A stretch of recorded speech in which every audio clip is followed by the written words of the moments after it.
Welcome to Economy Roast, the show for sharp, in-depth economic analysis featuring world-class experts. If you're looking for a clear and objective perspective, you're in the right place. Let's dive deep into today's topic. Comprehensive Americanization. On August 6, 2025, Apple announced a plan to inject an additional $100 billion into its domestic manufacturing and technology systems. This decision not only raises the total investment in the U.S. to $600 billion, but also raises many questions about the future of production in Southeast Asia, a region where Apple has focused on expanding in recent years.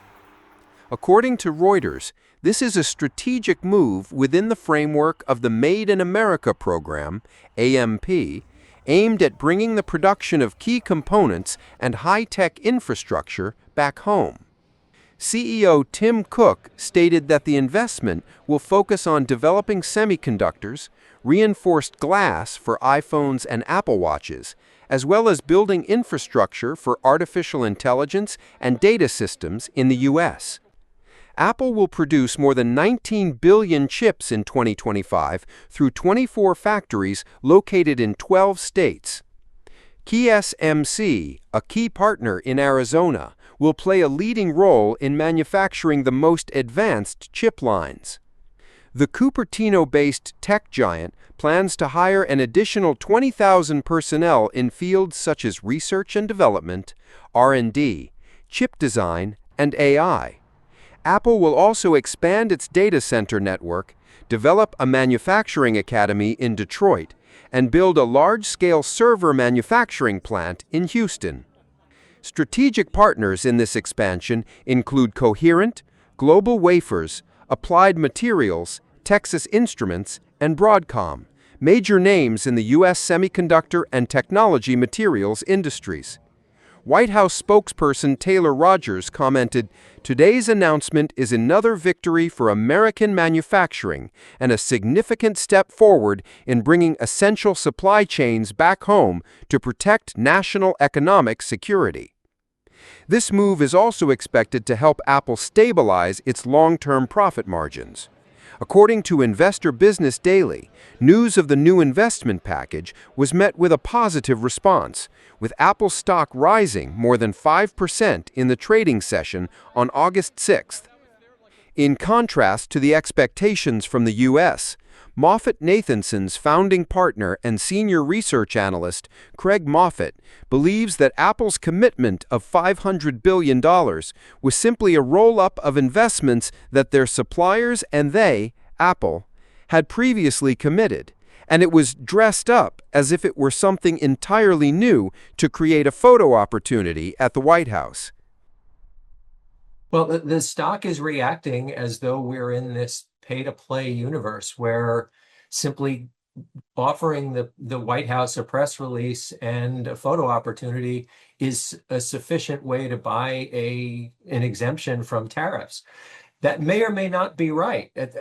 But also remember, at the same time that Apple was announcing this incremental $100 billion investment, the White House was also suggesting that there's going to be an incremental 25% tariff on India because India buys oil from Russia. And India is the second largest exporter of Apple products back to the United States. So again, the market is assuming that the White House will simply grant Apple exemptions from tariffs for smartphones, for earbuds coming from Vietnam, from watches and iPhones that are being manufactured in India, and so on.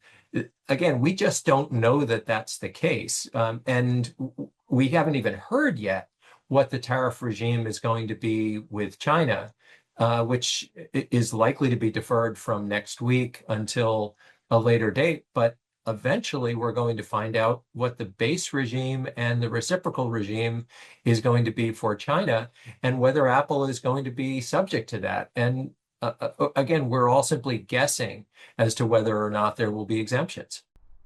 Apple stated in February 2025 that it would spend $500 billion in investments in the U.S. over the next 4 years, including a giant factory in Texas for artificial intelligence servers, while adding about 20,000 research and development jobs across the country. According to Craig Moffett, this is not realistic.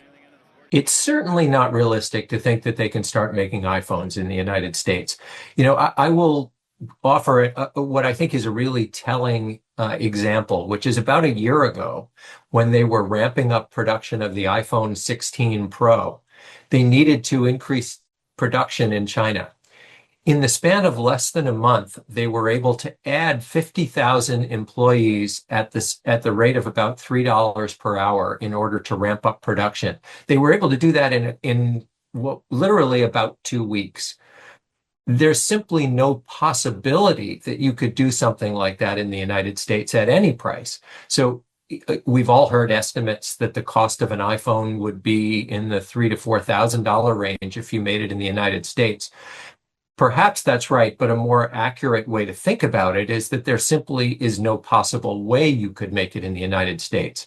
And it would take decades to create some kind of a production capability to do that. So there surely will be bringing something to the United States, whether it's their Apple Silicon servers, whether it's actually manufacturing some of their consumer products like Macs, for example, or some portion of them here. There's plenty of CapEx to go around to suggest that building facilities in the United States at $100 billion could be productively used. But that is almost certainly not shifting production of the iPhone itself to the United States. Challenges for Southeast Asia. President Donald Trump described Apple's new investment as a significant step toward the ambitious goal of ensuring every iPhone sold in the U.S. is manufactured domestically. He was optimistic, saying that a 100% made-in-USA iPhone is entirely feasible. If that dream becomes a reality, Southeast Asia could be the region most clearly affected. In recent years, Apple has viewed Southeast Asia as a potential alternative production hub to China, especially after the U.S.-China trade war began.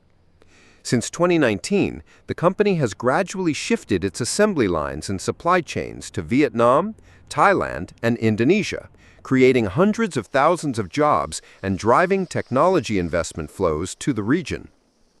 According to CNN, in Vietnam, Apple has spent nearly $16 billion on its supply chain, creating more than 200,000 jobs. Thailand has also become a crucial link, with Apple moving part of its Apple Watch production there in 2023, according to the South China Morning Post. Indonesia has also emerged as an attractive investment destination. According to The Diplomat magazine, in late 2024, Apple committed to investing $1 billion to expand its production facilities on Bottom Island to meet localization requirements and serve the regional market.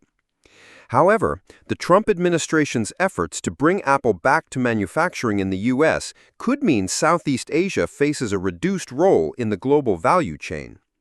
The Financial Times commented that Trump's tariff policies are not only aimed at China, but also include India and Southeast Asian countries, causing Apple's supply chain diversification to Southeast Asia strategy to lose its competitive advantage.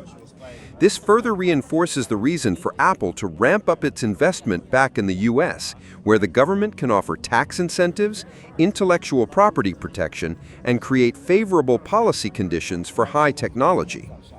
Many experts believe that Apple's ability to fully realize its domestic manufacturing dream may face difficulties due to significantly higher labor costs in the U.S., while the large-scale assembly infrastructure previously invested in Southeast Asia cannot be fully replicated in the short term. The rise of Kentucky.